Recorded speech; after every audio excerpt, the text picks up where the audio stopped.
explain what went wrong? I just think, we came out, we wasn't hitting our shots. And then on the defensive end, we was blowing too many assignments, giving guys open looks, and even just letting them drive to the paint and get easy scores at the basket.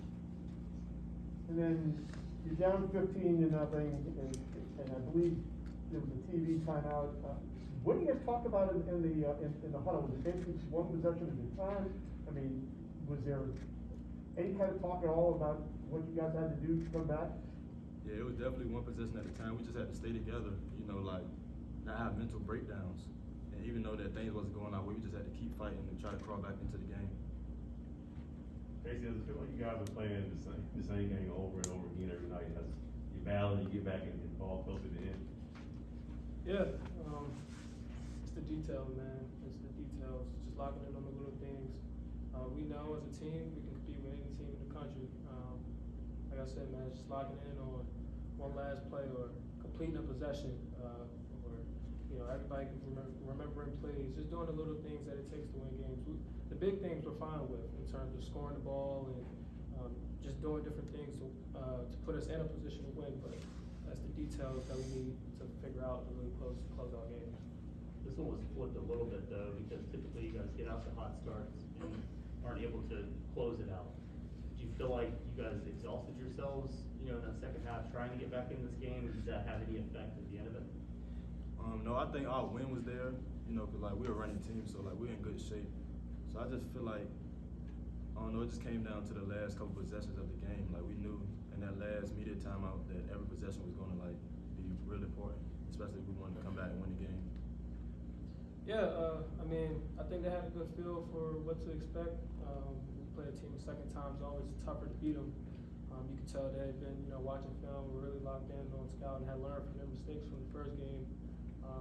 But at the end of the day, we're in position to win these games. You just gotta close them out.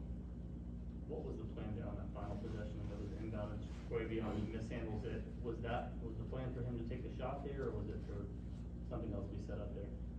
It was really just for us to get the best look we could, no matter who it was coming off, down screen or even the elevator screen. We just try to get a good look, put us in the position to send again overtime.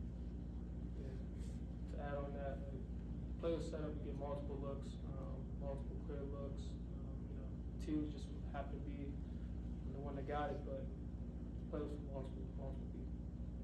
Casey, this is probably, I would say, definitely the best game that you've played since you got hurt in the Nebraska game. You feel healthy now? Has that been, trying to get that rhythm back, has that been the issue for you? Yeah, with the ankle injury, it definitely was a step back for me. Wasn't as quick, wasn't as explosive. And trying to come, I think I kind of rushed it back. But now, as time goes on, I feel a lot better. Right now I think I'm pretty much 100%. But I think trying to get into a flow, into a rhythm, definitely took time. Everyone, Casey just said how difficult it is to play a team second time. Was Virginia Tech doing anything differently when you got the ball? Were they guarding you differently, defending you differently from you that you could tell? Yeah, I definitely could tell, anytime I had the ball, if I'm trying to attack, it was all 5 guys were loading in and in the paint. So it was hard for me to get driving lanes. So the times I did drove, you see I got a couple driving kids to the corner. Casey, I know it's hard to think about after finishing this game, but how personal will Saturday be for you? It's not personal. It's just another game for me. Of course, those guys are, I still consider family to me, but I would never say it's personal. It's just another game, and we'll probably laugh at the end of the game. Anybody else? All right. Thanks, guys. Thank you.